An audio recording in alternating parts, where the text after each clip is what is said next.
Good morning, अस्सलाम वालेकुम, जुम्मा मुबारक और वेलकम टू सुनो पाकिस्तान। नाजरीन, उम्मीद करती हूँ आप बिल्कुल ठीक ठाक होंगे, मज़े में होंगे। आज हफ्ते का आखिरी दिन है और बहुत सारी अपडेट्स के साथ हम आपके सामने मौजूद हैं। मैं हूँ नजफ राजा और मेरे साथ हैं उज़ैर मलिक। और जुम्मा मुबारक आपको। बिल्कुल जुम्मे का बहुत ही बाबरकत दिन है और इस उम्मीद के साथ हम अपने प्रोग्राम का आगाज़ करते हैं कि आप लोग बिल्कुल खैर खैरियत से होंगे, ठीक ठाक होंगे जहाँ पर भी होंगे।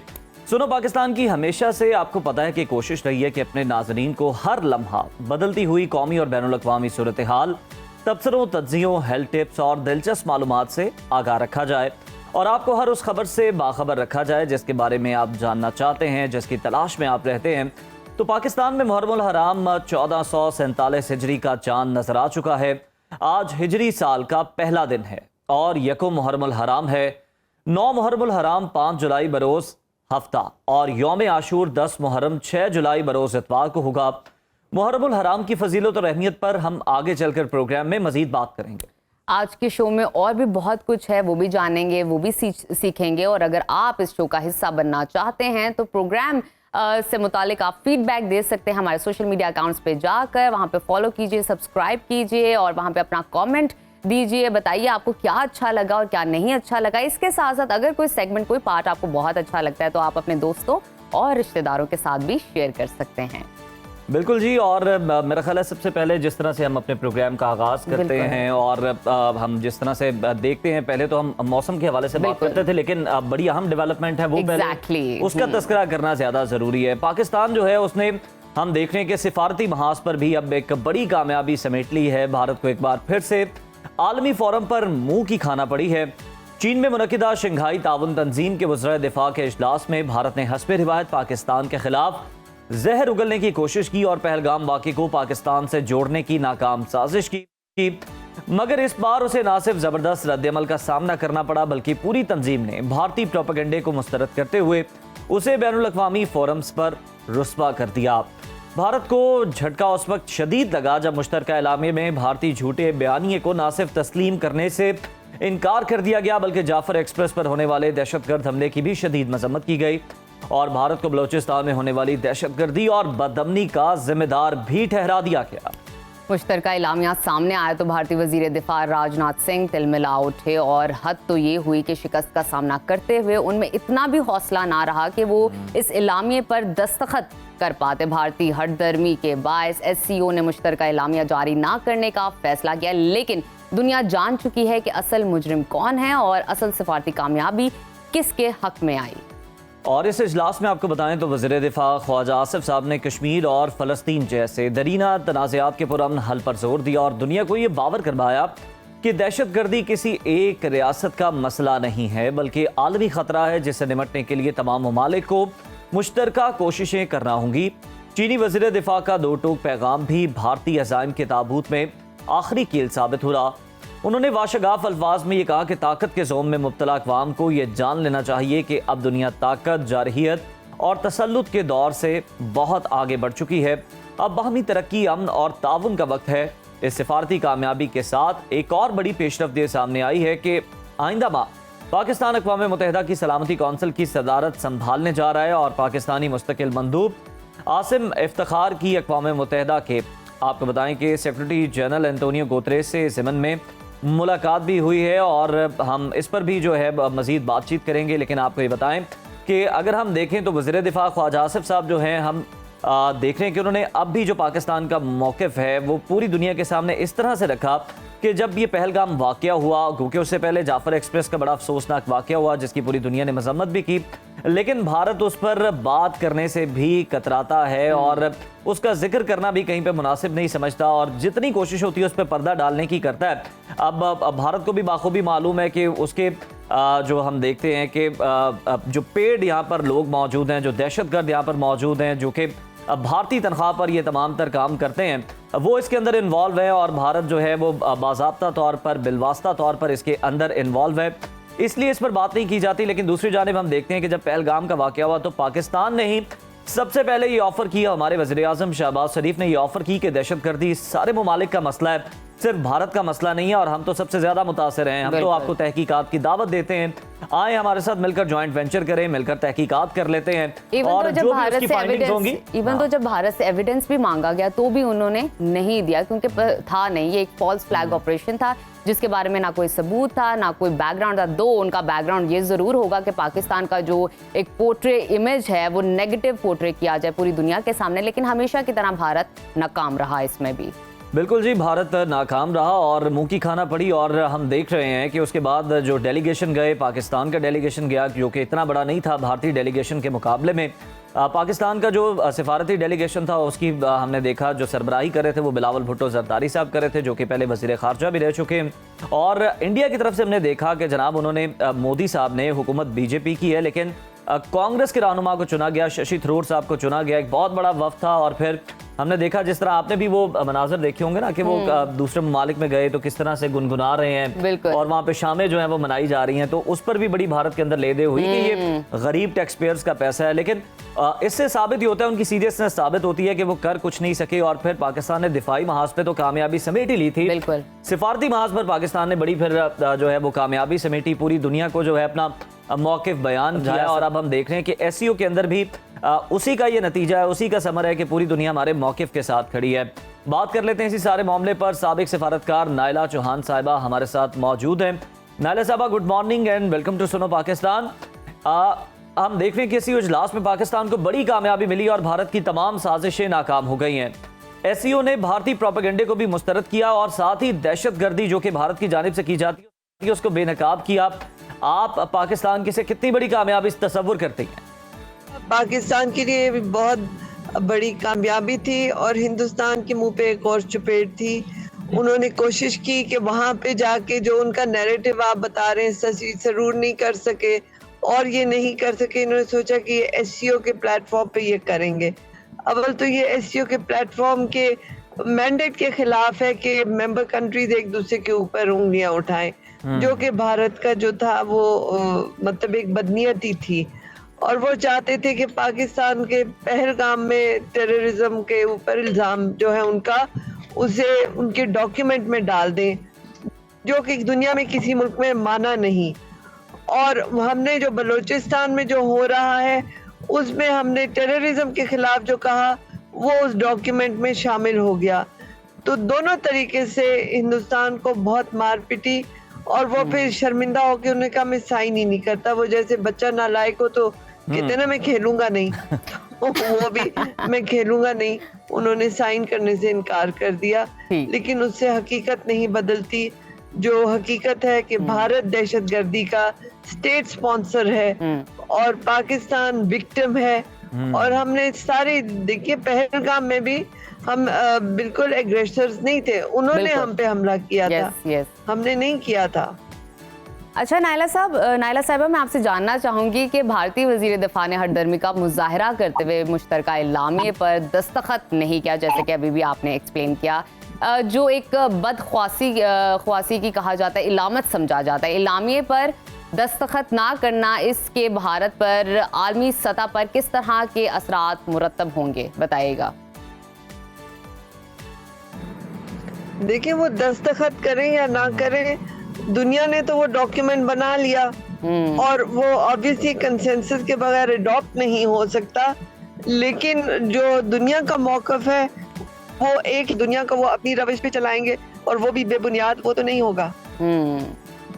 अच्छा नायला साहब, एससीओ जैसे बड़े प्लेटफॉर्म पर भारत को सुबकी का सामना करना पड़ा, क्या इससे ये समझा जाए कि मोदी अब आलमी सतह पर आइसोलेशन का शिकार हो चुका है, या इस हवाले से पाकिस्तान को मजीद भी कोई काम करने की जरूरत है? लेकिन ये कि हम अल्लाह का शुक्र है कि अपने जो है सच्चाई को, हमारा नैरेटिव है सच नहीं, हम सच्चाई को बयान कर रहे हैं, इसलिए दुनिया उसको कबूल कर रही है।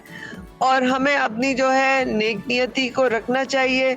हम सुलह सफाई चाहते हैं, अगर कोई सुलह करना चाहे तो, और अगर मैली आंख से देखेंगे तो हमें आंख निकालना भी आती है। ठीक है, बहुत शुक्रिया आपका। नाइला चौहान साहिबा साबिक सिफारतकार हमारे साथ मौजूद थी और बता रही थी कि किस तरह से एससीओ प्लेटफॉर्म पर जो पाकिस्तान है उसने कामयाबी समेटी एक बार फिर से और भारत को सुबकी का सामना करना पड़ा। साथ ही साथ अब हम देख रहे हैं कि गजा में जो जंग चल रही है, गजा में जो यकतरफा इसराइल की जानिब से मसालिम ढाए जा रहे हैं, 2 हफ्ते में उसके सोल्यूशन पर बात हो रही है। देखना ये कि ये कितनी जल्दी हो पाता है, कितना पायदार हो पाता है, और इसी का सबको इंतजार।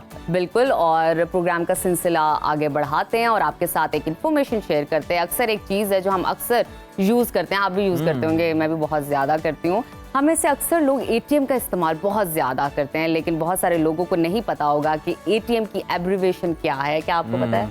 नहीं, मुझे एटीएम की एब्रीवेशन तो नहीं पता, लेकिन मुझे इतना पता है हम एटीएम यूज करते हैं। लेकिन कुछ लोग ऐसे भी होते हैं जो वो कहते हैं यार मैं जरा एटीएम करके आपको दे दूंगा। चलें आपको बताते हैं कि एटीएम की एब्रीवेशन क्या है। तो जनाब, एटीएम की एब्रीवेशन है ऑटोमेटेड टेलर मशीन, और 1967 को आज ही के दिन यानी 27 जून को दुनिया का पहला एटीएम लंदन के इलाके इवनफील्ड में वाक़े बार्कले बैंक ब्रांच में नस्ब हुआ, और उसकी इजाद का क्रेडिट जॉन शेफर्ड को जाता है, जो कि जनाब तब बताया जाता है कि दुनिया के इस पहले एटीएम से सबसे पहले बरतानवी अदाकार रेग वेर्नी ने पैसे निकाले थे। बार्कले बैंक की ब्रांच में नस्ब इस एटीएम को 50 साल मुकम्मल होने के मौके पर 2017 में सोने का बना दिया गया। आज दुनिया भर में 3.5 मिलियन से ज़्यादा एटीएम मशीनें नस्ब हैं, और दिलचस्प बात यह है कि Guinness book of world record के मुताबिक दुनिया की सबसे ऊंची एटीएम मशीन नस्ब करने का एजाज़ जो है पाकिस्तान के पास है। सतह समंदर से 4,693 मीटर बुलंद ये ATM machine national bank of Pakistan ने पाक चाइना बॉर्डर पर वाक़े हुजराब पास पर नस्ब की है बेसिकली। और आज अगर हम देखें तो एटीएम मशीन इतनी तरक्की कर चुकी है कि अब चीन में गोल्ड एटीएम मशीन भी चलाई जा रही है, जो सोना पिघलाकर अकाउंट पे रकम भेजने के लिए इस्तेमाल होती है। मीडिया रिपोर्ट्स के मुताबिक चीन का गोल्ड एटीएम ना सिर्फ शंघाई में बल्कि पूरी दुनिया की तवज्जो हासिल कर रहा है। शंघाई में कायम ये गोल्ड एटीएम सोना पिघलाता है, इसकी सफाई और वजन को भी चेक करता है, और इसकी कीमत नकद की शक्ल में आपके बैंक अकाउंट में ट्रांसफर कर देता है। जबकि हम तो इस टेक्नोलॉजी पे खुश हैं कि सीडीएम आ गया यहाँ पे, जो कैश डिपॉजिट की सहूलत देता है। Exactly.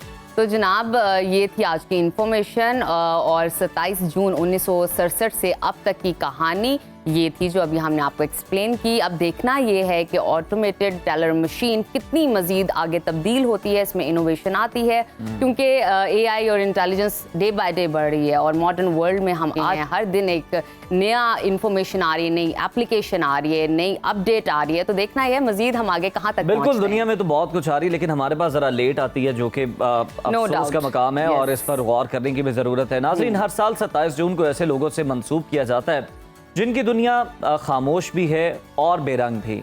International day of deaf blindness उन अफराद की आगाही, हुकूक और समाजी शमूलियत के लिए वक्फ है जो बैक वक्त सुनने और देखने की दोनों हिस्सों से महरूम होते हैं।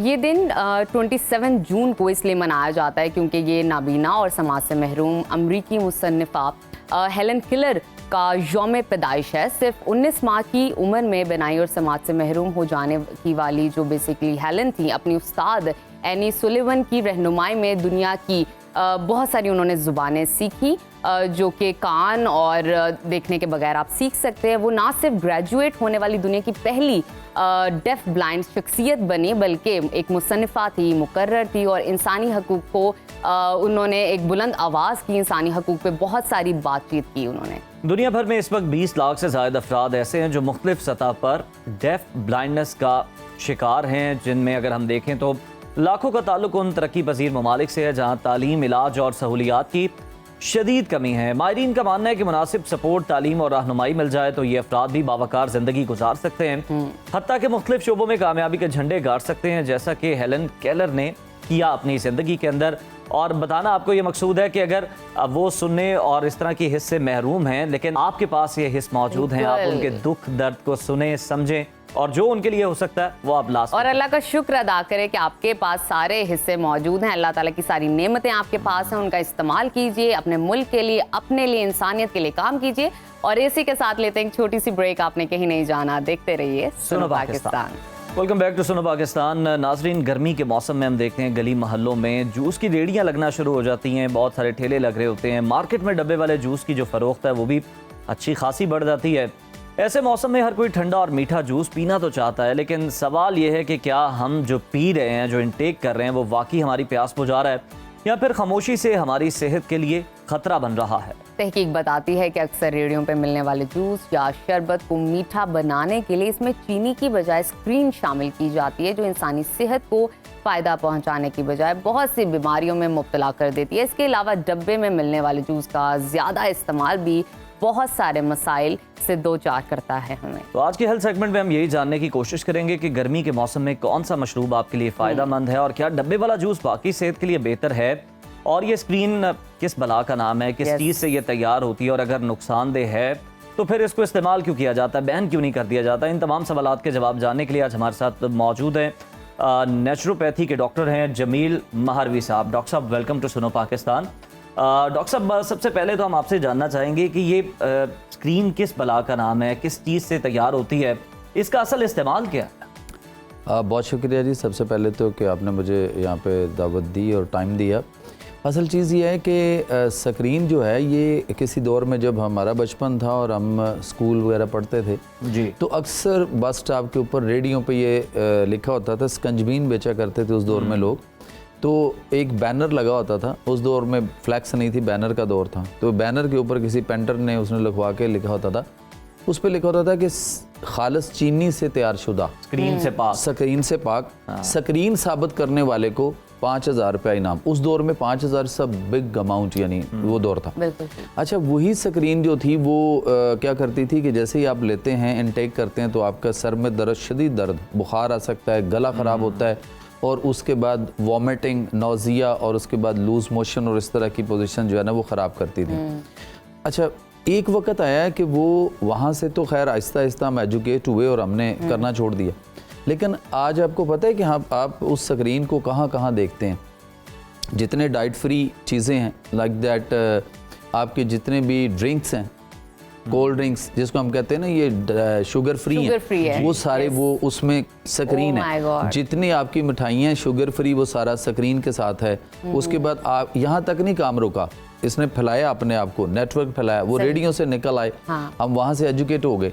अब आपको पता है जो शुगर के पेशेंट जो वो कैंड्रल और सुकराल लेते हैं, वो सारे का सारा वो स्क्रीन है। Oh my God. और उससे वो चीनी से कई गुना ज़्यादा खतरनाक है। चीनी अपनी जगह पे है, चीनी भी एक पॉइजन है, वाइट पॉइजन है, दुनिया में सबसे बड़ा।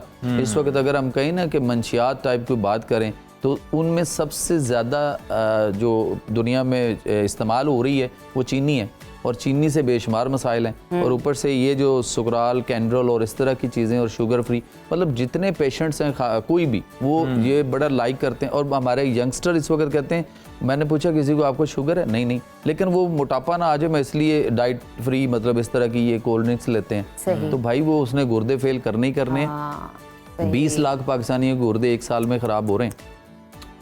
और उसकी वजह हमारे जितने भी कोल्ड ड्रिंक्स हैं, एनर्जी ड्रिंक्स हैं, सॉफ्ट ड्रिंक्स हैं, ये चाहे ब्लैक में हो, येलो में हो, ऑरेंज में हो, ये रेड में हो, ब्लू में हो, नाम लेने की जरूरत नहीं है, कौम को पता है कि हम क्या कह रहे हैं, हम किसकी बात कर रहे हैं। उसके बाद आ जाता है डब्बे में जूसेस की बात आती है। लीची इस वक्त बाजार में जो है वो कितने की किलो है? 1,000 रुपए की। और अगर 1,000 रुपए की किलो लीची लेके और हम उसकी गुठली निकाल कर उसका हम जूस बनाएं, तो शायद एक गिलास जूस शायद मुश्किल से। और आप बाजार में जाएं तो आपको शीशे की एक बोतल में जस्ट ओनली कोई 100 रुपीज़ के प्लस माइनस में आपको एक जो है वो मिल जाती है। तो क्या उसके अंदर लीची का जूस है? किसी डब्बे में कोई जूस नहीं है, एसेंस है, केमिकल्स। कोई कंपनी अपना नुकसान करके आपकी सेहत का ख्याल रखे। मैं एक मुहावरा देने लगा हूँ, गौर कीजिएगा। एक गिलास जूस डब्बे का, ब्रांड कोई भी हो, ठीक है, मल्टीनेशनल हो या कोई भी हो, एक गिलास जूस और एक गिलास अल्कोहल, शराब, दोनों का लिवर के ऊपर, ये हराम जरूर है, लेकिन लिवर के ऊपर एक गिलास अल्कोहल, शराब और एक गिलास जूस का आपके लिवर के ऊपर सेम इफेक्ट। आप बिल्कुल ठीक कह रहे हैं, क्योंकि फ्रुक्टोज होती है और फ्रुक्टोज को रिजॉल्व करने के लिए सिर्फ आपकी बॉडी के अंदर लिवर ही है जो काम करता जो है। उसको काम करता है। मैं आपसे ये पूछना चाहूंगी, जब हमें पता है और लोगों को पता है और कॉर्पोरेट सेक्टर को पता है, कहीं ना कहीं गवर्नमेंट को भी पता है कि स्क्रीन इस हद तक नुकसानदेह है, क्योंकि चीनी का इस्तेमाल हर जगह है, आप रोटी में भी है, हर जगह चीनी का कहीं ना कहीं इस्तेमाल होता है, थोड़ा हो या ज्यादा हो। मेरा आपसे सवाल ये है, जब स्क्रीन इस हद तक नुकसानदेह है कि आपके लिवर को भी डैमेज कर रही है, आपको हेडेक भी हो रहा है और भी मसाइल हो रहे हैं, तो ये किस तरह कंपनीज जो है बॉटल्स के अंदर डाल रही हैं स्क्रीन, जूसेस के अंदर डाल रही हैं, ड्रिंक्स के अंदर डाल रही हैं, एनर्जी ड्रिंक्स के अंदर होती हैं। देखें, मुल्क चलाने के लिए ना वो एक चीज़ नहीं देखी जा रही इस वक्त के, सिर्फ एक चीज़ पे फोकस है और वो ये है कि हमें रेवेन्यू जनरेट होना चाहिए किसी भी तरीके कहीं से भी। तो जैसे सिगरेट को आप देख रहे हैं कि उसका रेवेन्यू जनरेट हो रहा है और सबको पता है कि मंशियात का गेटवे जो है वो सिगरेट है। अगर सिगरेट बैन कर दे तो चर्च कहाँ से बिकेगी? सिगरेट बैन कर दें तो पाउडर कैसे कोई स्नफ करेगा, कैसे उसको लेगा? तो गेटवे है। तो अगर उसके ऊपर हम मतलब जो है वो कहते हैं कि रेवेन्यू आना चाहिए, लेकिन वो रेवेन्यू जितना भी आपने इकट्ठा कर लिया उसके बाद आप देख लें कि आपका हेल्थ सेक्टर में बजट जो है वो कितना ज्यादा आपका वहां लग रहा है, और उसको अगर आपने कम करना चाह रहे हैं तो फिर हमें इस तरह के जो है ना वो इंसेंटिव लेने पड़ेंगे। बिल्कुल, ये इंसेंटिव बहुत जरूरी है। और सर अफसोसनाक बात ये, डॉक्टर साहब हम देखते हैं कि खास तौर पर अस्पतालों के बाहर जो है वो लवाइकिन अपने प्यारों के लिए, मरीजों के लिए जूस जो है वो बहुत ज्यादा धड़ाधड़ खरीद रहे होते हैं कि ये डॉक्टर ने कहा जी ने कोई जूस वगैरह पिलाएं, किसी को ड्रिप भी लग जाए तो भी हम जूस का डब्बा उठा लाते हैं कि भाई जूस। जो ब्लड देने जा रहा होता है ना डोनर, वो भी ब्लड देने के बाद उठ के जूस पे उसको जूस पिला रहे होते हैं, पहले पी लो या बाद में पी लो। सो असल चीज है वहाँ का मैं जो इन्वायरमेंट देखता हूँ ना, आप उसको एंजॉय करेंगे इस बात को कि एक पेशेंट है वो अंदर लेटा हुआ है और 10 लोग उसको आके बाहर बैठ के उसका हालचाल पूछने के लिए, तीमारदारी के लिए आते हैं। अच्छा, वो बाहर बैठकर ये junk food, fast food, cold drinks, डब्बों के जूस और ये सारी गंदबला खा रहे होते हैं, और कुछ दिनों के बाद उनमें से एक अंदर होता है और बाहर वाला बैठ के वही कुछ खा रहा होता है। ये आपने ना अपना ऑब्जर्वेशन के बाद जो चलता है, नहीं ऑब्जर्वेशन के बाद जो हाइपोथेसिस निकालते हैं ना, एनालिसिस करते हैं, आपने वो बहुत अच्छा किया। डॉक्टर साहब फिर ये भी बताएं कि अगर हम देखें कि पंजाब फूड अथॉरिटी ने बड़ा काम किया, मजबूर किया इन कंपनीज को कि आप उसके ऊपर मेंशन करें। अब हम देखते हैं कि ये इसका जरा आप ही बताएंगे ये बारीक वारदात क्या है कि जी डब्बे के ऊपर उन्होंने मेंशन कर दिया कि इतने % इसके अंदर फ्रूट का पल्प है, ये वाकई दुरुस्त बात है, ऐसा होता है? देखें, पल्प डाल लेना तो शायद अगर किसी ने लिखा है या वो उसको प्रूव करना चाहे तो मे भी शायद वो प्रूव भी कर ले, लेकिन पल्प जो है वो कितने अच्छे यानी चीज़ का था या कितना फ्रेश था ये भी देखना हमें। दूसरी बात ये है कि अगर हम इसको अकॉर्डिंग टू कुरान देखते हैं ना, अल्लाह ताला ने इंसान को जहाँ पे जो एक ज़ाब्ता हयात दिया उसमें क्या है, अल्लाह ताला ने साहबे काफ के साथ जब वो गार में थे तो अल्लाह ताला जब वो उठे तो अल्लाह ने उन्होंने कहा जी अल्लाह मियाँ हमें भूख लगी है, तो अल्लाह ने फरमाया अब अपने में से किसी एक को शहर की तरफ भेजो और जो दिरहम दिनार तुम्हारे पास है सिक्का उस वक्त का वो देकर भेजो, और इसे कहना कि ये कैसा, ये आपके लिए कुछ चीज़ें खरीद के लाए खाने पीने के लिए। तो अल्लाह ने वहाँ पे कुरान में फरमाया कि फल यंजुर अय्युहा अस्का आमन, कि यानी तुम जाओ और वहाँ से देखो और उम्दा और तरोताज़ा लेके आना। और आज हमें ये बात का पता ही नहीं है कि ये कुरान में अल्लाह क्या फरमा रहे हैं। और फिर सूरह बकरा है, आयत नंबर 2 है, चैप्टर 2 वर्स नंबर 259, फंजुर इला तामिका व शराबिका लम यतसन्ना, क्या इंसान अपनी खुराक, खाने और पीने वाली चीज़ों पे गौर करो, ये गला सड़ा तो नहीं है। अब बताइए जितनी चीज़ें पहले से पैक शुदा हैं, मार्केट में पड़ी हैं, तैयार शो के आई हैं, सारा कुछ है, वो जो केमिकल हैं, प्रिजर्वेटिव हैं, चीज़ें उसके अंदर और बड़ा कुछ है। उसके अलावा क्या वो उम्दा और तरोताज़ा हैं? क्या वो गलने सड़ने के अमल से नहीं गुजर रही? और इससे पता है क्या हो रहा है इस वक्त दुनिया में 4 अरब 97 करोड़ रजिस्टर्ड पेशेंट है अकॉर्डिंग टू WHO, के मैदे से मसाइल बिगड़ कर H. pylori तक जा पहुँचे हुए हैं, और दुनिया की निसफ से ज़ायद आबादी इस वक्त जो है वो H. pylori का शिकार हो चुकी हुई है। और वो H. pylori क्या है कि आपके मैदे में ज़ख़म अल्सर होकर उसमें ताफ़न और कीड़े पैदा होते हैं, वो 3 तरह के होते हैं, और पूरी बॉडी में आपको एंजाइटी, डिप्रेशन, टेंशन, स्ट्रेस, गुस्सा, चिड़चिड़ापन, रोना धोना, परेशान, अजीब तरह की सोचें, वहम, तोहमात, ख्यालात, डर, खौफ, घबराहट, घुटन, दिल की धड़कन कम ज़्यादा, और फिर कंजस्टेड जगह पे जाने में, बाथरूम में बैठने में, कुंडी लगाते हुए वो उसको डर लगता है, किसी पब्लिक ट्रांसपोर्ट में सफ़र करते हुए। हो रहा है? ये सारा कुछ हो रहा है मैदे के H. pylori की वजह से, और दुनिया में निसफ से ज़ायद आबादी इसका शिकार हो चुकी है। लेकिन डॉक्टर की रिकमेंडेशन के ऊपर हम मैदे की दवाइयाँ खाई जा रहे हैं। 8 अरब रुपए की पिछले साल में सिर्फ राइजक नाम की दवाई सेल हुई है स्टमक की। और वो हैं जैसे कि किसी के पाँव पे तेजाब गिरे तो स्किन बर्न हो जाएगी, जल जाएगी, और उसके बाद कोई वही तेजाब कोई कॉटन के साथ लेके उस पर लगा के उसको ठीक करने की कोशिश कर रहा हो तो आपके एंटी एसिड मेडिसिन यही कुछ बड़े करती है। जबरदस्त और अहम मौजूआत हैं, इन पर हम मजीद भी आपको जहमत देते रहेंगे, दावत देते रहेंगे। और आज के लिए हम आपको शुक्रिया अदा करते हैं कि आपने जो ये खास तौर पर मीठे ड्रिंक्स हैं, खास तौर पर डब्बे वाले जो जूस हैं, कोल्ड ड्रिंक्स हैं, इनके हवाले से जो है अवेयरनेस दी है आवाम को। और अब आवाम पे भी है कि वो खुद भी फैसला कर लें। आपको भी कहीं ना कहीं पता चल जाता है कि अगर कहीं 20, 30, 40 रुपए में जूस का गिलास बिक रहा है तो ये किस तरह से मुमकिन है, किस तरह का होगा। ये वो है ना वाकई 50 वाला शवारमा वाली बात ये वही है। तो नाजरीन अपनी सेहत का ख्याल रखिए, क्योंकि एक दफ़ा सेहत चली जाती है ना तो वापस नहीं आती, जितने मर्जी आप डॉक्टर्स को पैसे दे दें। तो इसी का साथ लेते हैं एक छोटी सी ब्रेक, कहीं मत जाइए, देखते रहिए सुनो पाकिस्तान। नाजरीन, घोड़े सिर्फ सवारी और खेल के लिए नहीं होते, ये जुर्रत, वकार और रिवायत की इलामत भी होते हैं। और जब कोई खातून नेज़े और घोड़े के साथ मैदान में उतरे तो वो सिर्फ खेल नहीं बल्कि तारीख लिख रही होती है। बिल्कुल। और आज हम आपकी मुलाकात करवाएंगे जेहलुम से ताल्लुक़ रखने वाली एक ऐसी बहादुर, बाहुनर और बावकार खातून से जिन्होंने मर्दों का खेल समझे जाने वाले घुड़सवारी और नेज़ाबाजी जैसे खेलों में आलमी सतह पर पाकिस्तान का नाम रोशन किया। हम बात करें अरूज कियानी की, जो ना सिर्फ पाकिस्तान की पहली बावकार खातून नेज़ाबाज हैं बल्कि एक बेहतरीन घुड़सवार भी हैं। उनकी कहानी सिर्फ एक खातून घुड़सवार की नहीं है, बल्कि हिम्मत, हौसले, सकाफत से मोहब्बत, रिवायत से जुड़े ख्वाबों की कहानी है। तो आइए अरूज से ही बात करते हैं और उन्हीं से सुनते हैं उनकी कहानी। Welcome to Suno Pakistan. अरूज, कैसी हैं आप? अल्हम्दुलिल्लाह, ठीक ठाक। अच्छा अरूज, मुझे ये बताइए, घुड़सवारी नेज़ाबाजी में ताकत का मुजाहरा करना होता है और आमतौर पर इसे लोग जब बातचीत करते हैं तो इसे कहते हैं कि ये मर्दों का खेल है। ये बताइएगा इस खेल में कैसे आना हुआ, किसने आपको इंस्पायर किया, आपको बचपन से शौक था, बताइएगा।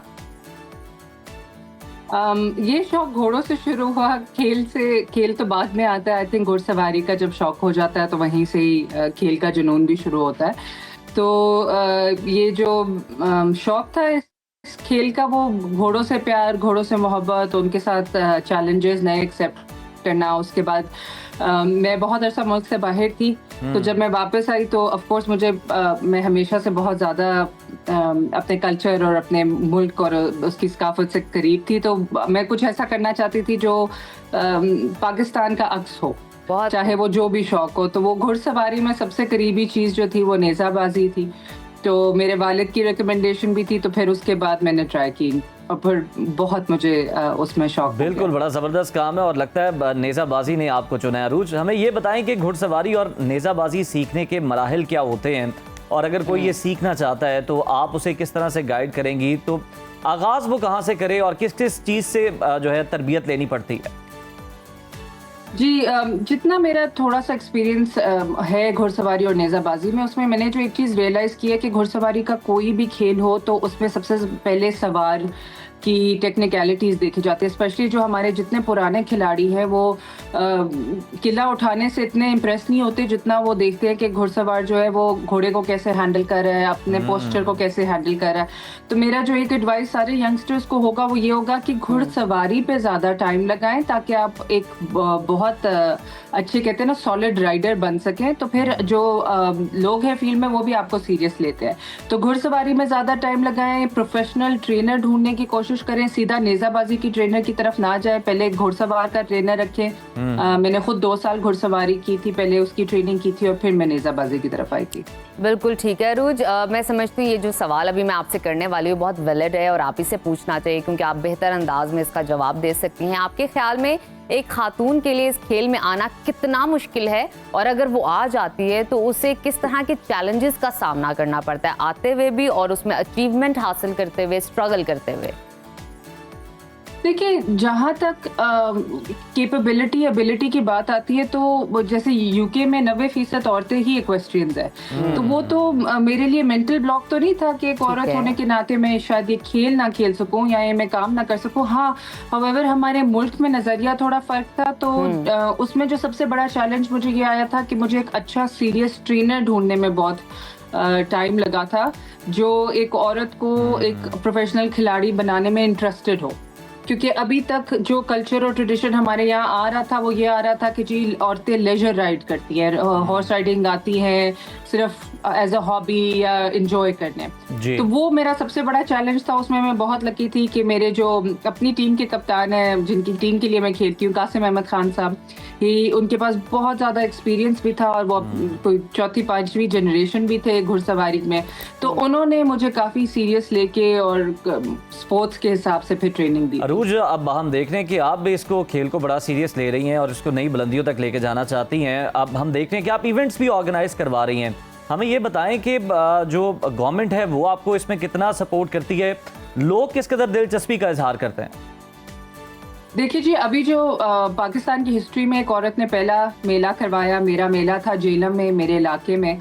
वो जो था वो गवर्नमेंट के ताउन से था और वो यूथ को प्रमोट करने के लिए था और वो औरतों की सेफ्टी और औरतों की जेंडर डिस्पैरिटी ख़त्म करने के लिए, उनकी इन्वॉल्वमेंट के लिए उस मेले में हमने ना कि फीमेल राइडर्स इन्वॉल्व की थी, बल्कि हमने फैमिली और फीमेल एरियाज लाए थे और हमने सिक्योरिटी में भी फीमेल सिक्योरिटी डाली थी, ताकि ये चीज़ एक इनकरेज की जाए कि जो खेल है वो किसी जेंडर का के लिए रिस्ट्रिक्ट नहीं होना चाहिए।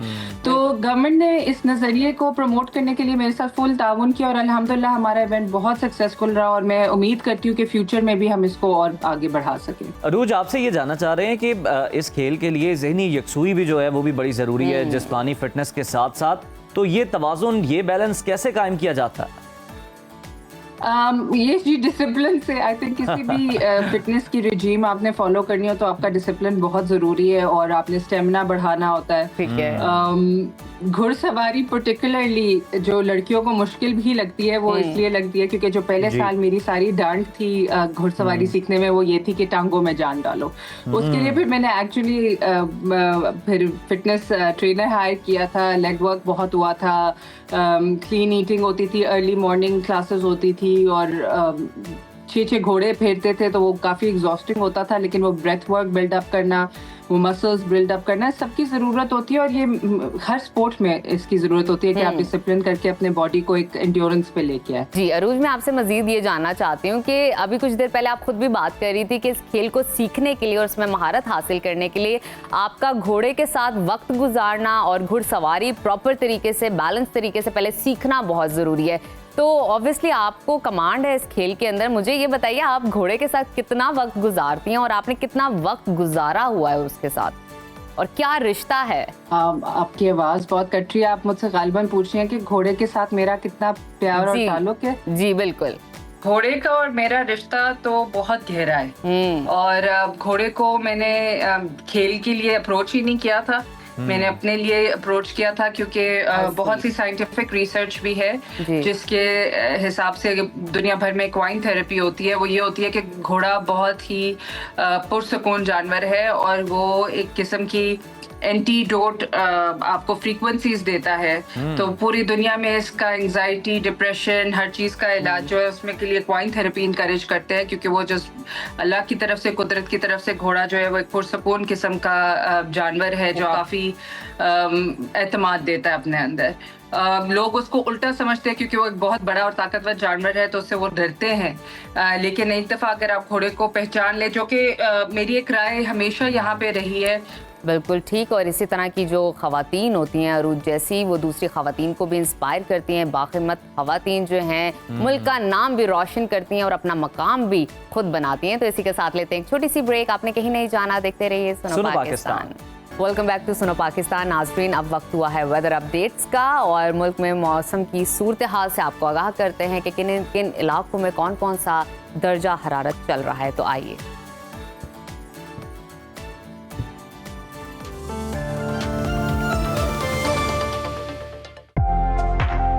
मुल्क के मुख्तलिफ हिस्सों में मानसून की पहली बारिश ने मौसम का मिजाज बदल दिया है। कहीं रिमझिम तो कहीं तेज बारिश ने जल थल एक कर दिया, जबकि गर्मी और हब्स का जोर टूट गया है। मौसम खुशगवार हो गया है। महकमा मौसमियात के मुताबिक बारिशों का ये सिलसिला 1 जुलाई तक जारी रहने का इम्कान है।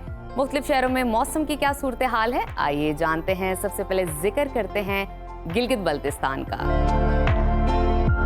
जहां बेशतर इलाके बादलों की लपेट में रहेंगे। गिलगित में आज ज्यादा से ज्यादा दर्जा हरारत 30 और कम से कम 17 डिग्री रहने का इम्कान है। स्कर्दू की जानिब चलते हैं, वहां पर आज ज्यादा से ज्यादा पारा 22 और कम से कम 13 डिग्री रहने की तवक्को है।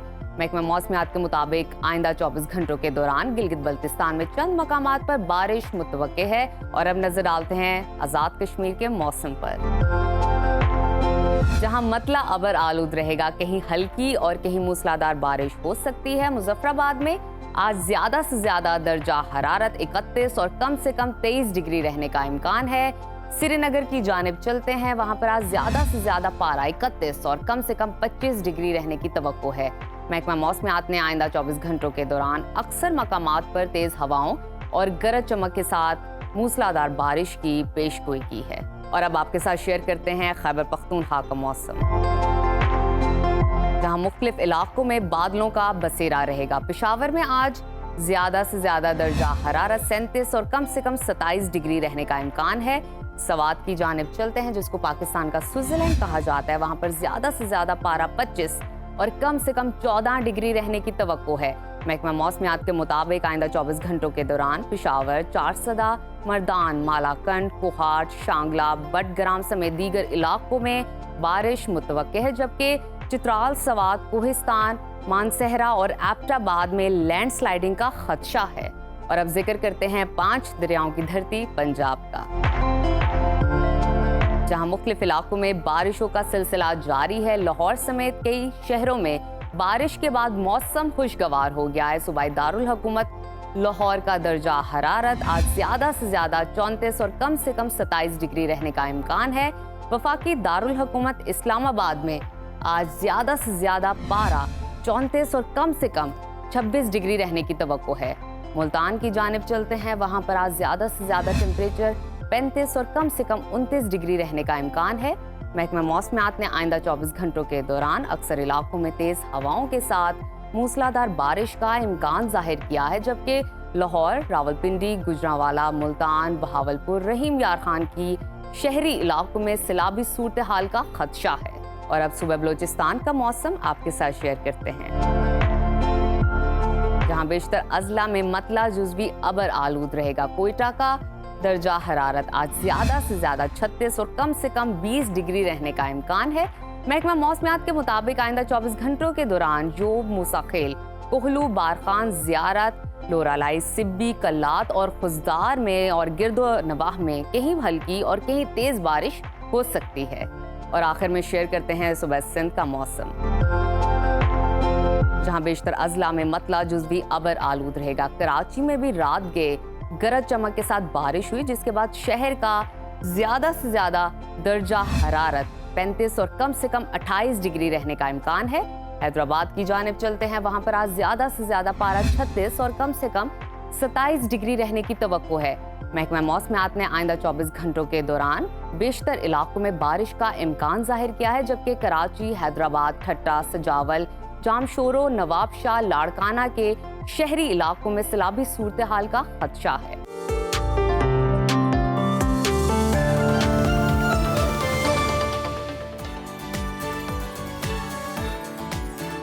नाज़रीन, मुल्क भर में मानसून बारिशों का सिलसिला जारी है और पंजाब में इस दौरान मुख्तलिफ हादसात भी पेश आए, जिनमें 7 अफराद जाँ बहक और 27 जख्मी हुए।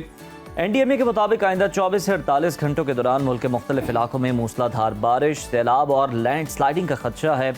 बारिश और तेज़ हवाओं के दौरान कमज़ोर तामीरात, कच्ची दीवारों, बिजली के खंभों और बिल बोर्ड से दूर रहा जाए। NDMA ने तमाम मुतल्लिक़ इदारों को हिदायत जारी की है कि किसी भी मुमकिन हंगामी सूरत हाल से निपटने के लिए पेशगी इक़दामात को यकीनी बनाएं। अवाम से गुजारिश है कि मौसम और मुमकिन खतरात के हवाले से आगाही के लिए NDMA डिज़ास्टर अलर्ट ऐप से रहनुमाई हासिल करें। और नाजरीन, इसी तमाम सूरत हाल पर बात करने के लिए हमारे साथ मौजूद हैं chief meteorologist doctor Zaheer Ahmed Babar साहब। डॉक्टर साहब, बहुत शुक्रिया आपके वक्त का। मैं आपसे जानना चाहूँगी, प्रेजेंट मौसमी सूरत हाल को अगर हम देखें, उसका जायज़ा लें, तो मानसून बारिशों का सिलसिला शुरू हो चुका है। बताइएगा ये सिलसिला कब तक जारी रहेगा और ये सिस्टम किन इलाकों में ज़्यादा असरअंदाज है? जी बिल्कुल, इस वक्त हम मानसून के एक्टिव फेज से गुजर रहे हैं और पंजाब के ज़्यादातर हिस्सों में गुज़िश्ता रोज़ गरज चमक के साथ बारिश हुई और फिर ये वेदर सिस्टम साउथवर्ड्स मूव किया है और सिंध के ज़्यादातर हिस्सों में भी बारिश और बाज़ मकामात पर मूसलाधार बारिश हुई है। इस वेदर सिस्टम के बायस जो मुल्क के ज़्यादातर हिस्से हैं उसमें टेम्परेचर जो ख़ास तौर पे जो मैक्सिमम टेम्परेचर्स थे वो बढ़े हुए थे, वो काफ़ी हद तक मुतदिल हो गए हैं और जिन एरियाज़ में बारिश हुई उसमें टेम्परेचर्स जो हैं वो काफ़ी हद तक गिर गए हैं। ओवरऑल अगर देखा जाए तो जुलाई और अगस्त जो है वो मैक्सिमम रेनफॉल पीरियड्स होते हैं और इसके अंदर हम लोग मैक्सिमम जो रेनफॉल्स हैं, मानसून रेनफॉल्स जो है वो एक्सपीरियंस करते हैं और आइंदा 2 से 3 रोज़ के दौरान भी जो है हम लोग मानसून बारिशें जो है वो एक्सपीरियंस करते रहेंगे। बिल्कुल खासतौर पे अगले 2 ज़हीर रोज़ साहब, के ये दौरान बताइएगा कि कितने मिलीमीटर तक की बारिशें हो सकती हैं और आइंदा 24 से 48 घंटों की तरह अगर हम बात करें जिसका आप भी जिक्र करें, मुख्तलिफ इलाकों में मूसलाधार बारिश और लैंड स्लाइडिंग का अलर्ट भी है, किन इलाकों में अर्बन फ्लडिंग का सबसे ज़्यादा खतरा मौजूद है? देखिए, जब मानसून रेनफॉल्स जहाँ पे पॉजिटिव इम्पैक्ट्स आते हैं, वाटर फ्लोज बेहतर होते हैं, डैम्स में पानी की सूरत हाल बेहतर होती है, सब सरफेस वाटर रिजर्वायर्स बेहतर होते हैं, उसके साथ साथ जो है कुछ हैजर्ड्स भी मानसून रेनफॉल्स के साथ जो है वो वाबस्ता हैं, जिस तरह फ्लैश फ्लडिंग है, अर्बन फ्लडिंग है, लैंडस्लाइड्स हैं। क्योंकि हम एक एक्टिव फेज से गुजर रहे हैं, इसमें शॉर्ट पीरियड ऑफ टाइम में हैवी रेनफॉल्स हो जाती हैं, तो माउंटेनियस एरियाज के अंदर उसके अंदर फ्लैश फ्लडिंग के जो हैं चांसेस वो रहेंगे, खासतौर पे कश्मीर के एरियाज में, खैर पख्तूनख्वा के जो बालाई पहाड़ी इलाके हैं उनके अंदर, पंजाब के अंदर जहाँ पे नदी नाले हैं उसके अंदर जो है वो फ्लैश फ्लडिंग के चांसेस रहते हैं। इसी तरह जो हमारे मेन सिटी सेंटर्स हैं, कराची है, लाहौर है, रावलपिंडी है, उसमें क्योंकि शॉर्ट पीरियड ऑफ टाइम में हैवी रेनफॉल जो है मानसून रेनफॉल्स में एक्सपेक्टेड है और इस वक्त एक्टिव फेज से हम मानसून के गुजर रहे हैं, तो इस दौरान भी यहाँ पे अर्बन फ्लडिंग के चांसेस जो हैं वो रहेंगे जब तक हम एक्टिव फेज में हैं मानसून के। बिल्कुल ठीक है। अच्छा डॉक्टर साहब बताइए कि अगर हम सिंध में ख़ास तौर पर कराची के हवाले से बात करें तो वहाँ पर कितनी बारिशें हो सकती हैं और शहर में सैलाबी सूरत हाल का कितना खदशा है? देखिए, अभी तो एक्टिव जो मानसून जो है वो सदर्न हाफ में एक्टिव है, इसमें south eastern parts of Sindh हैं, कराची है, इन तमाम इलाकों में अगले 2 से 3 रोज के दौरान जो है वो आइसोलेटेड हैवी फॉल्स जो हैं वो एक्सपेक्टेड हैं, जिसकी वजह से जैसे कि मैंने कहा कि अर्बन फ्लडिंग के चांसेस को जो है वो नज़रअंदाज नहीं किया जा सकता। तो अगले 2 रोज के दौरान जो है वो south eastern parts of Sindh, जिसमें ठट्ठा, बदीन, थरपारकर, उमरकोट और ख़ास तौर पे कराची और हैदराबाद हैं, इन इलाकों में जो आइसोलेटेड हैवी फॉल्स जो हैं वो एक्सपेक्टेड हैं। ज़हीर साहब, पहाड़ी इलाकों की अगर हम बात करें तो वहाँ पर लैंड स्लाइडिंग का इम्कान इस बार ज़्यादा है या सिर्फ मामूल की वार्निंग? क्योंकि मैंने कहा कि माउंटेनियस एरियाज, क्योंकि हमारे यहाँ शॉर्ट पीरियड ऑफ टाइम में हैवी रेनफॉल्स होती हैं और मानसून रेनफॉल्स में लैंडस्लाइड्स के अंदेशे को जो है वो नज़रअंदाज नहीं किया जा सकता।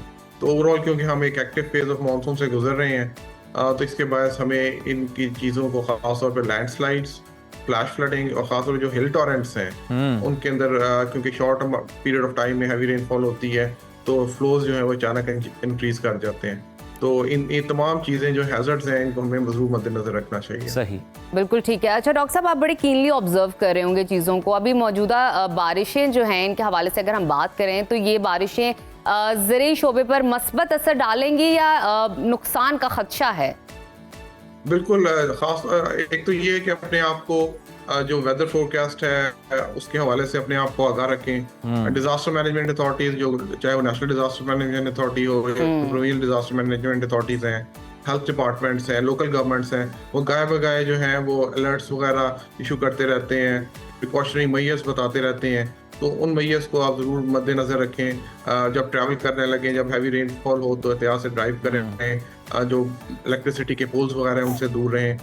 लास्टली डॉक्टर साहब, हमारे किसान भाई जो हैं वो खास तौर पर बड़े फिक्रमंद रहते हैं ये बारिशों की सीज़न में, तो ये बारिशें ज़रूरी शोबे के लिए मुस्बत रहेंगी इस बार या खुदा न खास्ता मनफी? देखें, बिल्कुल ये मानसून रेनफॉल्स तो एक बड़ा पॉजिटिव इम्पैक्ट देती है। उसका पॉजिटिव इम्पैक्ट जैसे कि मैंने कहा था कि हमारे पास वाटर रिजर्वायर्स जो है वो रिचार्ज हो जाते हैं, रिवर फ्लोज जो है वो बेहतर हो जाते हैं, सब सरफेस वाटर जो है वो बेहतर हो जाता है। एग्रीकल्चर फार्मलैंड्स के लिए ज़रूरी है ये रेनफॉल्स। तो ये फिलहाल तो ये रेन्स जो है वो बड़ा पॉजिटिव इम्पैक्ट है इन तमाम वाटर रिजर्वायर्स को रिचार्ज करने के हवाले से, वाटर अवेलेबिलिटी के हवाले से, एटमॉस्फेयर की स्टेबिलिटी के हवाले से, क्लीन एयर के हवाले से। तो ये ओवरऑल जो है बड़ा पॉजिटिव जी इम्पैक्ट है इन तमाम रेंज का।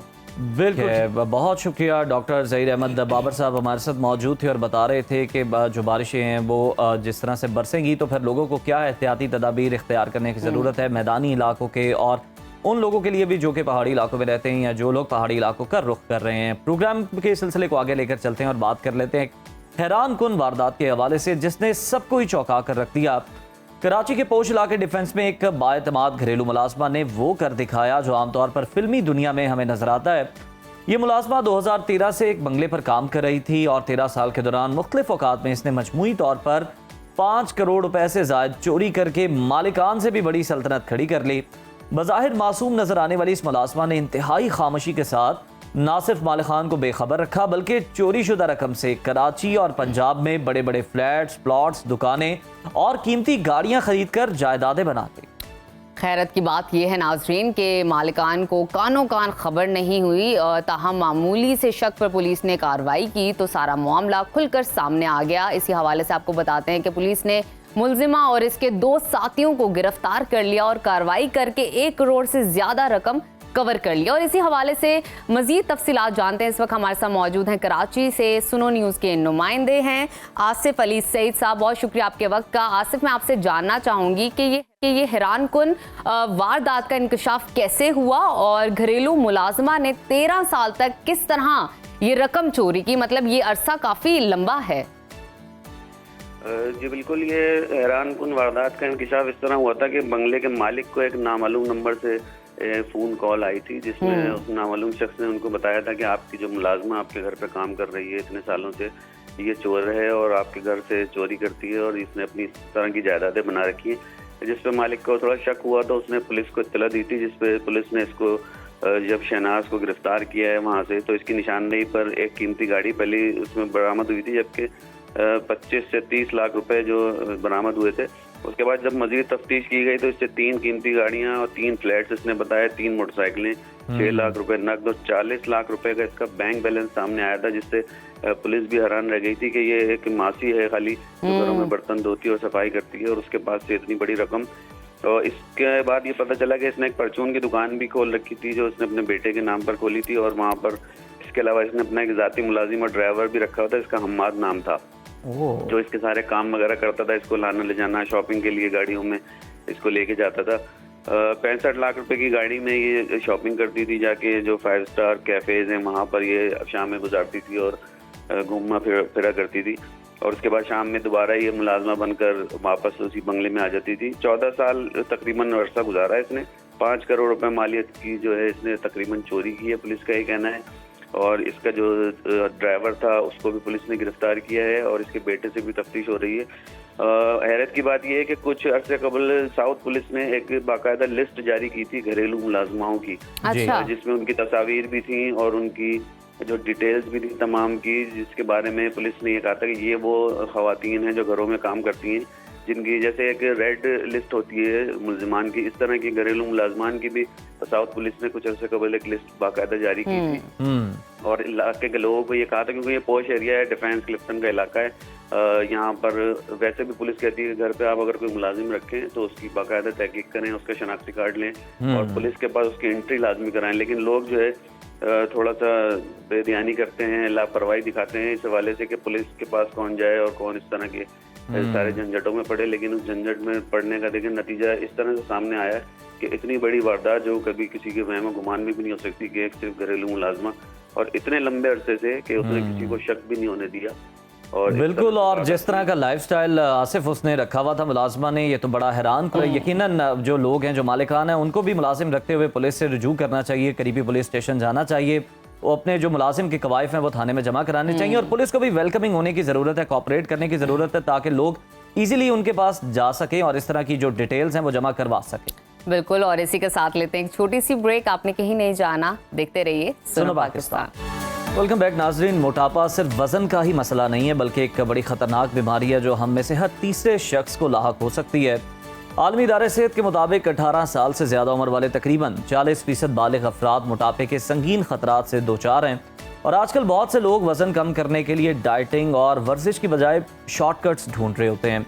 तो जनाब बैरिएट्रिक सर्जरी की तरफ भी रुख कर रहे होते हैं लोग और बहुत सारी अद्वियात भी जो हैं उनका इस्तेमाल कर रहे होते हैं। बिल्कुल, बैरिएट्रिक सर्जरी एक ऐसा तरीक़ेकार है नाज़रीन जिसमें मैदे यानी पेट का साइज छोटा कर दिया जाता है या खुराक के जज्ब होने का अमल जो है तब्दील कर दिया जाता है ताकि इंसान कम खाए और वज़न तेज़ी से कम हो सके। और इंटरेस्टिंग बात यह है कि बैरिएट्रिक सर्जरी सिर्फ वज़न कम करने के लिए नहीं इस्तेमाल की जाती। बहुत सारे लोग समझते हैं कि ये सिर्फ मोटापा कंट्रोल करती है, बल्कि बहुत सारे लोग जो ज़ियाबीतस, हाई ब्लड प्रेशर, दिल की बीमारियों में मुब्तला हैं, उनके मसाइल का भी ये हल है। लेकिन सवाल यहाँ ये पैदा होता है कि क्या ये ऑपरेशन हर कोई करवा सकता है, ये ऑपरेशन कितना सेफ है, कीमत कितनी है, और सबसे अहम बात, क्या ये वाकई एक मुस्तकिल हल है या फिर ये सिर्फ कोई टेम्परेरी हल है। इन तमाम सवालात का जवाब आज जान लेते हैं। हमारे साथ पाकिस्तान के एक ऐसे सर्जन मौजूद हैं जो अब तक 27,000 कामयाब ऑपरेशन कर चुके हैं, और मैं बात कर रहा हूँ मारूफ बैरिएट्रिक सर्जन है डॉक्टर शहरियार साहब हमारे साथ मौजूद हैं। डॉक्टर शहरियार साहब, welcome to Suno Pakistan, good morning.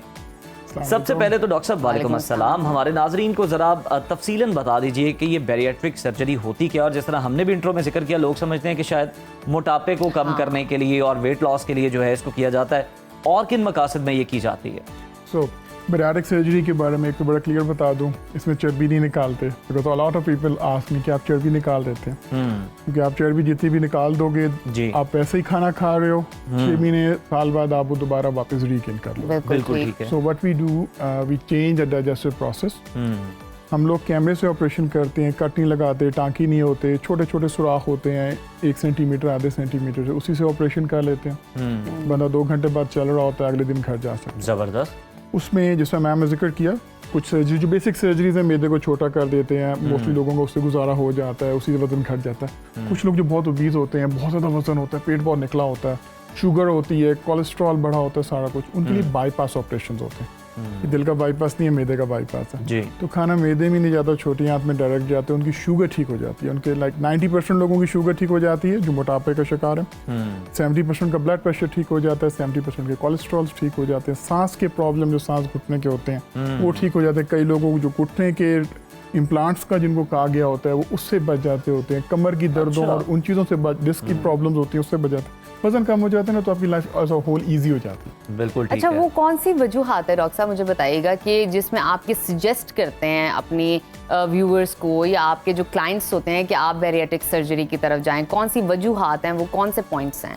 So first of all ये सारी बीमारियां डेफिनेटली ठीक है। दूसरा कि आपने पहले डाइटिंग की अटेम्प्ट्स की हैं, बिल्कुल, और आपने एक्सरसाइज की अटेम्प्ट्स की हैं और आप फेल कर चुके हो और आप एग्जॉस्ट हो चुके हो, इवन आपने मेडिसिन भी हैं वो भी ट्राई की, उसके बाद भी आप आपने वेट लूज किया 20 किलो 15 किलो लूज किया, लेकिन फिर वापस आ जाते हैं, आप मेंटेन नहीं रख सकते, then you can go out for this surgery. It's not कि आप डायरेक्टली इसके पास चले जाओ। क्योंकि बहुत सारे लोग ना डेस्परेट होते हैं वेट कम करने के लिए, वो कहते हैं कि बैरिएट्रिक सर्जरी करा लेते हैं, हो सकता है आप एक्सरसाइज करें, आप डाइट कंट्रोल करें, हो सकता है आपका बॉडी रिस्पॉन्ड करे उसके लिए, तो ये आफ्टर दैट प्रोसेस और ये स्टेप्स के बाद आप सजेस्ट करते हैं? लो, it depends upon the BMI, body mass index. Like आप 30-35 बीएमआई में can you go for the dieting and everything, लेकिन आपका बीएमआई 50 है, स्पेशली फीमेल पॉपुलेशन, यंग है, शादी होनी है, 18-19 साल की उम्र है और इसको 30 किलो वजन है, वो कभी भी डाइट एक्सरसाइज से कम नहीं होगा। If your BMI has cross like 37, diet, exercise, medicine, everything is going to fail. You will never lose weight.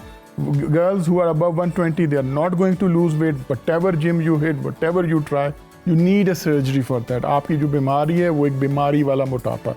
It will give you depression, it will give you PCOS, hirsutism, चेहरे बाल आएंगे, hormonal issues होंगे, and your life will be a mess. और आप depression और tension वाले cycle में आप फंसते जाओगे। और मर्दों में ये क्राइटेरिया क्या है डॉक्टर साहब, जिस तरह से आप बता रहे हैं? क्राइटेरिया द सेम, लेकिन मर्दों में चूंकि बॉडी डिफरेंट होती है, सो अगर आपने एक मर्द का सर्जरी करनी है तो आप तब करते हो, अगर नॉर्मल हाइट का बंदा है अबव 100 kgs, ओके, अगर हाइटेड बंदा है अबव 115 kgs, तब आप सर्जरी करते हो, उससे पहले नहीं करते। बिल्कुल सही। But for women you don't operate if she is below 80 kgs और लाइक नॉर्मल लोअर हाइट की खातून हो तो। यानी आप ये तजवीज़ करते हैं कि ये बिल्कुल आखिरी हल है, लोग जो है पहले डाइटिंग और साथ ही साथ वर्जिश कर लें, अगर उससे कुछ नहीं बनता तो फिर आए, यानी ये नहीं कि आप पहले ही जो है आ जाए कि मेरी सर्जरी कर दे, मैं इसी तरह से वजन कम करना चाहता हूं। अगर आप पहले कर दोगे ना तो it will be a shortcut for them, वो बाद में नहीं करेंगे। देखो, आप जितनी बड़ी भी सर्जरी कर दो, आप जितना मैदा छोटा कर दो, if you keep on eating rasmalai, if you keep on taking sodas और हर टाइम जो है ना बेकरी प्रोडक्ट्स खा रहे हो, दे फुल विद कैलोरीज जो है, तो जितना भी छोटा कर दो 5 साल बाद 10 साल बाद आप वेट रीगेन करना स्टार्ट कर दोगे। तो व्हाट वी कॉल लाइफस्टाइल भी चेंज करना है। लाइफस्टाइल मॉडिफिकेशन मस्ट है। जितनी बड़ी भी सर्जरी करा लो, अगर हम लाइफस्टाइल ठीक नहीं करोगे ना, आपका वजन वापस आएगा। सर्जरी आपको बहुत इजी कर देती है, स्मार्ट कर देती है, आपकी डाइटिंग आसान हो जाती है, लेकिन आपने लाइफ लॉन्ग एक अच्छी हेल्दी डाइट पे रहना होता है। आपने एक्सरसाइज करनी होती है। अगर आप नहीं करोगे तो जिस्म यानी ये बैरिएट्रिक सर्जरी जो है, सादा लफ्जों में, ये एक दूसरा मौका है जो आपको दिया जाता है कि अब आप अपना लाइफस्टाइल चेंज कर, अब इंसान बन जाओ। ये आपको सेकंड अपॉर्चुनिटी मिली है। अच्छा, ये आपने एक डाइट की बात की, एक अच्छा लाइफस्टाइल और डाइट आपके नजदीक क्या है, उस हवाले से बताइए। सो मॉडर्न वर्ल्ड में जो प्रॉब्लम है इस टाइम जो आ रहा है, जो ओबेसिटी बढ़ रही है, हमारे दादाओं वाली जनरेशन में नहीं थी। वो कई मारते थे, वो सफ़र करते थे पैदल। अब बाइक आ गया, अब रिक्शा आ गया, गाड़ी आ गई, और एग्जर्शन कोई नहीं, अब एसी वाले कमरे में हो। सारे जो फूड्स हैं जो कि मज़ेदार हैं और वो चीप हैं, जो कार्ब रिच फूड्स हैं, आपको फ्राइड फूड्स मिल रहे हैं, आपको बेकरी आइटम्स मिल रहे हैं, वो मज़ेदार हैं, वो चीप हैं, वो रेडिली अवेलेबल है, 1 मिनट में आपको मिल जाएगा। जितने हेल्दी फूड्स हैं वो महंगे हैं, वो मुश्किल से मिलते हैं, और आपको 25 मिनट वेट करना पड़ता है। आपको फ्राइड चिकन फौरन मिल जाएगा, लेकिन अगर आपने बारबेक्यू करवाना है तो आपको 25 मिनट वेट करना पड़ेगा एयर फ्राई कराने के लिए। बिल्कुल ठीक तो है। उसके लिए आपको एक अंदर से आपकी एक विल पावर होनी चाहिए, और एक समझ होनी चाहिए कि मैंने सिर्फ हेल्दी ईटिंग करनी है, और मैंने खास तौर पे एक्सरसाइज ज़रूर करनी है। अगर मैं नहीं करूँगा, मैं जितना भी वेट लूज कर दूँ, मेरी बॉडी लटकना स्टार्ट हो जाएगी। If I want my body to be in shape even after weight loss surgery, आपको बहुत ज़्यादा नहीं लेकिन थोड़ी बहुत एक्सरसाइज करनी होती है। बिल्कुल ठीक है। डॉक्टर साहब, हमें ये भी बताएं कि आपने ये तो बता दिया कि किन लोगों को करवानी चाहिए ये सर्जरी, किन को नहीं करवानी चाहिए, और फिर आप बता रहे हैं कि जदीद तरीका इलाज भी है, तो ऑब्वियसली लोगों के ज़हन में आता है कि ये कितना महंगा होगा, कितना खर्च आता होगा। इस पर ज़रा ये भी एक एस्टीमेट तो बताएं हमें। डिपेंड्स अपॉन आप कहाँ करा रहे हो, किस हॉस्पिटल से करा रहे हो। It's definitely a complicated surgery in a way कि ये बड़ा कॉम्प्लेक्स प्रोसीजर होता है। जो लोग रूटीन में कर रहे हो तो उनके लिए, जैसे हम लोग कर रहे हैं, it's a very easy thing for us, लेकिन it needs a good setup, अच्छा हॉस्पिटल, अच्छा ICU cover and everything, because remember you are operating a patient who is 150 kgs old, 200 kgs old, कोई उसका अपेंडिक्स करने को भी तैयार नहीं है, पर आप इतना बड़ा कैमरे से ऑपरेशन कर रहे हो, और अल्हम्दुलिल्लाह मोर देन 99% सक्सेस रेट है। They all survive, they are all healthy, they are all doing well. जबरदस्त। थाउजेंड्स ऑफ पेशेंट्स की हो रही है बैरिएट्रिक सर्जरी, और सबके सब ठीक रह रहे हैं अल्लाह की मेहरबानी से। किसी को भी मसला हो ना, कोई भी कॉन्सिक्वेंसेस, कोई ड्रॉज नहीं है, विथड्रॉज नहीं है, कोई नेगेटिव एवरी नहीं है। Solution has its own problem. Yes, obviously उस हवाले से भी बताइए, उस पर भी निशानदेही आई विल बी कीजिए। Very clear about that. देखो, ये ज़रूर है कि अगर ये लोग जितने हैवी होते हैं, ये अगर ऑपरेशन ना कराएं जी, और जो ऑपरेशन कराते हैं, तो ऑपरेशन कराने वालों की लाइफ 10-10 साल ज्यादा रही। ठीक है, It has been well proven. Said, okay, fair उनके इनफ। जो ऑलरेडी प्रॉब्लम्स हैं उससे कम इसके साइड इफेक्ट हैं। यस देयर आर, आपको विटामिन्स लेने हैं। आपकी पाकिस्तानी पॉपुलेशन को ऑलरेडी विटामिन कम होते हैं। आप डॉक्टर के पास जाओगे, आपको विटामिन दे देगा कि ये खा लिया करो, चेक कराओगे तो कम ही होंगे। तो उसके बाद आपने एक ही बजाय 2 खाने। आपको मैदे में एसिडिटी हो सकती है, ठीक यू है। हैव टू टेक वो जो मैदे वाला कैप्सूल होता है, 3 महीने 6 महीने के लिए ऑपरेशन के बाद जरूर लेना है बस। सही। और थोड़ी बहुत एक होती है, अगर आप ओवर ईटिंग करेंगे, ठोसने की कोशिश करेंगे, यू कैन वॉमिट, सारे जगह ही नहीं आप ऊपर डालेंगे, और आपको डंपिंग हो सकती है जिसमें थोड़ी घबराहट हो सकती है, which is part of the procedure कि इंसान ज्यादा ओवर ईटिंग ना करे ताकि जो घबराहट की फीलिंग हो और थोड़ा खाना खा। लेकिन कोई भी जानलेवा खतरनाक किस्म के साइड इफेक्ट इस तरह का नहीं है, डायरेक्ट ऑपरेशन रिलेटेड नहीं होते। वैसे पेशेंट को ऑलरेडी हार्ट के प्रॉब्लम है या कोई प्रॉब्लम है तो उस वजह से रिस्क हो सकता है। बिल्कुल। यानी आप कह रहे हैं कि उसके बाद आपको ज़रा ज़्यादा केयरफुल रहने की ज़रूरत होती है, और एक सर्टन जो पैटर्न है ना वो सेट करना होता है अपनी लाइफ में, लाइफस्टाइल को चेंज करने के लिए। बहुत शुक्रिया डॉक्टर शहरियार आपकी Thank आमद you so का, much. और बड़े अच्छे तरीके से आपने बताया, और लोगों को ये भी रेकमेंड किया कि अब बेशक हमारा काम है, लेकिन आप ये नहीं कि हमारे पास चले आए और हम आपके मुंतज़िर हैं। Exactly. आप अपना लाइफस्टाइल बेहतर करें, अपनी डाइट बेहतर करें, वर्जिश को जो है अपनी ज़िंदगी का लाजमी मामूल बनाएं, हिस्सा बनाएं, ताकि आपको इस तरह की सर्जरीज की ज़रूरत ही ना पड़े। और इसी के साथ लेते हैं एक छोटी सी ब्रेक। आपने कहीं नहीं जाना, देखते रहिए सुनो पाकिस्तान। नाज़रीन, आज यकम मुहर्रमुल हराम 1446 हिजरी है। इस माह को कुरान मजीद ने हुर्मत वाला महीना करार दिया है। ये महीना हमें अदल, सब्र, कुर्बानी, क़यादत और हक पर डट जाने का पैगाम देता है। यही वो महीना है जिसमें इस्लाम के 2 अजीम तरीन सपूत अपनी जाने अल्लाह के दीन के लिए कुर्बान कर गए। मुहर्रम की यकम तारीख हमें याद दिलाती है कि हज़रत उमर बिन ख़त्ताब रज़ी अल्लाह ताला अन्हु की शहादत की, वो अजीम खलीफा जिन्होंने इंसाफ, इंतज़ाम और अदल की ऐसी मिसालें कायम की जिन पर आज भी दुनिया हैरान है। और इसी महीने की 10 तारीख को करबला की सरजमीन पर नवासे रसूल सल्लल्लाहु अलैहि वसल्लम हज़रत इमाम हुसैन रज़ी अल्लाह ताला अन्हो ने अपने अहले खाना के साथ बातिल के सामने सर ना झुकाने की वो मिसाल कायम की जो रहती दुनिया तक हुर्रियत और ईमान का इस्तारा बन गई। आज के सेगमेंट में हम मुहर्रमुल हराम की फजीलत और अहमियत के साथ ये भी जानने की कोशिश करेंगे कि इस माह में हज़रत उमर और हज़रत इमाम हुसैन रज़ी अल्लाह ताला अन्हो जैसी अजीम शख्सियात की कुर्बानियाँ हमारे लिए क्या मानी रखती हैं, क्या मैसेज देती हैं और उनकी सीरत से हम अपने आज के हालात में क्या सबक ले सकते हैं। तो हमारे साथ मौजूद हैं, स्टूडियोस में हमें ज्वाइन किया है मारूफ सीरत स्कॉलर डॉक्टर तारिक शरीफजादा साहब ने। सर, प्रोग्राम में आपको खुश आमदीद कहते हैं। शुक्रिया। डॉक्टर साहब, इस महीने को हुर्मत वाला महीना करार दिया गया है। कुरान और हदीस की रोशनी में मुहर्रमुल हराम की क्या फजीलत, क्या अहमियत बयान की गई है? बिस्मिल्लाह रब्बी मोहम्मद करीम अलैहिस्सलातु तस्लीम। सबसे पहले तो यादावरी का शुक्रिया। और यकीनन मुहर्रमुल हराम जो है वो इस्लामी जो सालों की तरतीब है उसका आगाज़ करार दिया जाता है, यानी पहला महीना जो है उसे शुमार किया जाता है। और ये उन अजीमुल मरतबत महीनों में से हैं जिनके बारे में ख़ुद सरकार दो आलम सल्लल्लाहु अलैहि वसल्लम की वही में धुली हुई ज़ुबान से हम तक ये बात पहुँची। जैसे कुरान हकीम में अल्लाह ने फरमाया कि अल्लाह के नज़दीक जो है वो महीनों की तरतीब 12 हैं और उनमें 4 हुर्मत वाले महीने हैं और उन 4 हुर्मत वाले महीनों में से एक अज़ीमुश्शान महीना जो है वो मुहर्रम है। और सरकार दो आलम सल्लल्लाहु अलैहि वसल्लम ने तो अपनी ज़िंदगी में इसका इकराम फरमाया ही, इसकी ताज़ीम फरमाई और आपके बाद ज़ाहिर है इस उम्मत के अंदर भी इस महीने का ख़ास एहतराम पाया जाता है। लेकिन सरकार दो आलम सल्लल्लाहु अलैहि वसल्लम से पहले के जो ज़माने थे, अरबों में दौर जाहिलियत में भी इस महीने के हवाले से बड़ा एहतियात और एहतराम पाया जाता था। आप इससे अंदाज़ा लगाइए कि ये उन महीनों में से एक महीना था कि जिसमें तलवारें नियाम से बाहर नहीं निकाली जाती, हत्ता कि अगर किसी शख्स को अपने वालिद का कातिल जो है वो भी मैसर आ जाता तो उससे बदला ना लिया जाता, इस महीने के ख़त्म होने का इंतज़ार किया जाता कि ये महीना ख़त्म होगा तो फिर उसके बाद तलवार जो है वो निकाली जाएगी।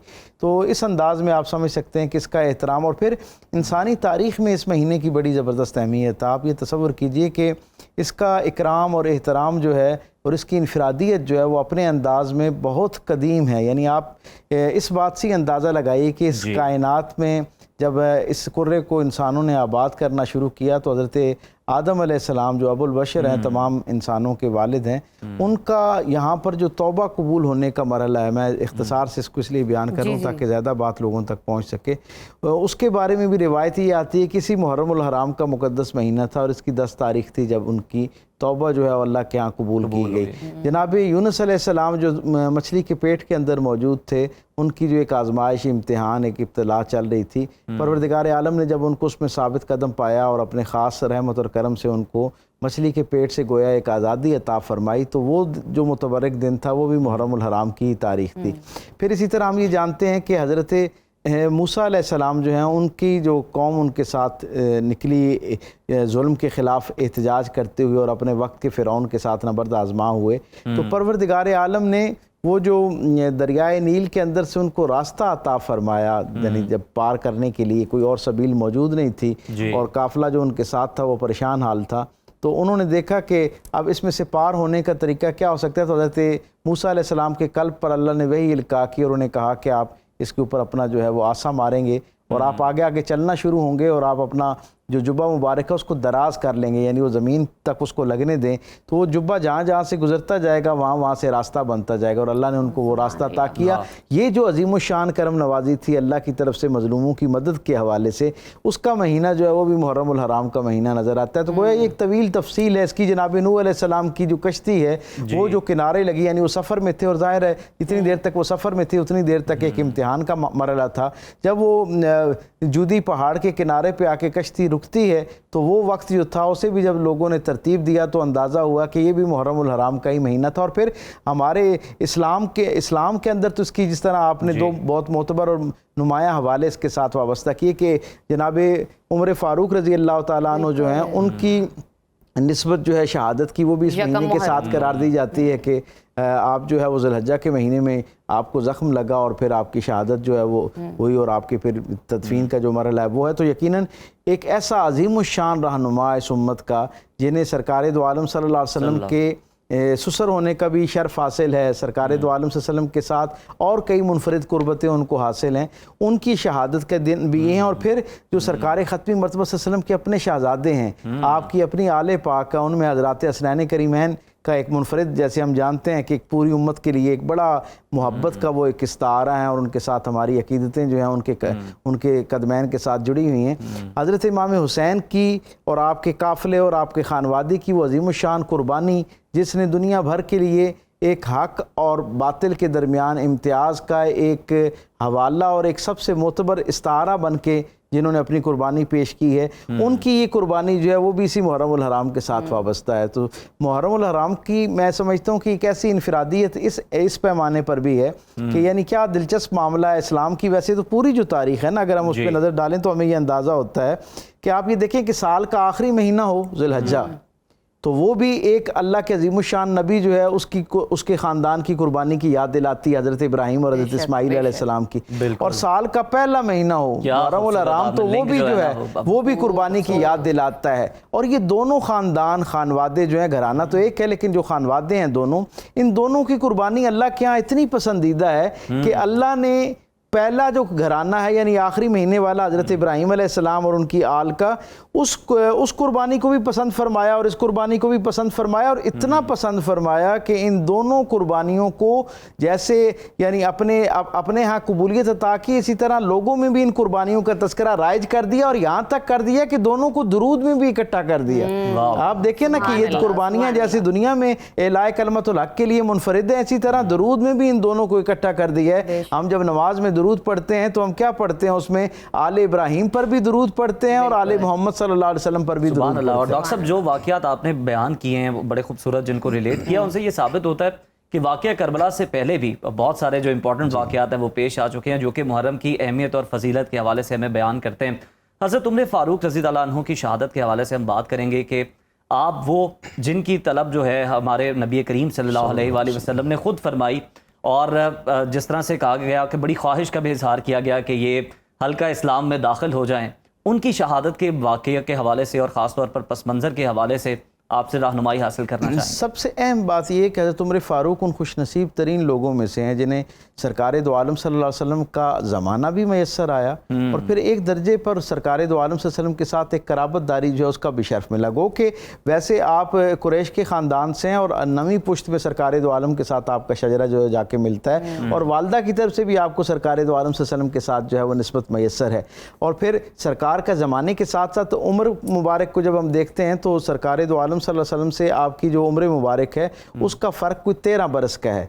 इसीलिए हम जानते हैं कि जब ऐलान नबूवत होता है 40 बरस की उम्र में सरकार दो आलम सल्लम इस आलमगीर अल्लाह के जो राज है उसको जब लोगों पर मुनकशिफ करते हैं कि मुझे नबूवत से सरफराज कर दिया गया है, तो उस वक्त आपकी उम्र 27 बरस है। और हम ये जानते हैं कि उस वक्त तक आप अपने बुनियादी औसाफ की वजह से अहले मक्का में ही न सिर्फ बल्कि गिरदो नवा में पूरे हिजाज मुक़द्दस बल्कि अरबों से बाहर भी आपका एक शोहरा और आपका एक तारुफ जो है वो शुजात के हवाले से, मर्द मैदान के हवाले से और इसके साथ साथ जो है वो खुतबा यानी मुकालमे के हवाले से आपकी एक अपनी मुनफरिद शान और जो है वो शनाख्त मौजूद है। सो इन सारी फजीलतों और अहमियतों को देखते हुए रसूलुल्लाह सल्लल्लाहु अलैहि वसल्लम ने उनकी जो एक समाजी हैसियत थी उसको देखते हुए, आपके विजडम को देखते हुए, असर व नफूस को देखते हुए परवरदिगार आलम से दुआ की कि मालिक ये जो अजीम शान दो लोग जो इस खित्ते के अंदर पाए जाते हैं इनमें से किसी एक को कम अज़ कम इस उम्मत का हिस्सा बना दे ताकि इनके आने से इस दीन की नुसरत हो, इसकी मदद हो। और इसलिए हम कहते हैं कि वो मुरादे रसूल हैं। आपसे मज़ीद जानना चाहूँगी इस दिन के हवाले से, आपकी मौजूदगी का फ़ायदा उठाऊंगी। मुहर्रमुल हराम का महीना एक मुसलमान से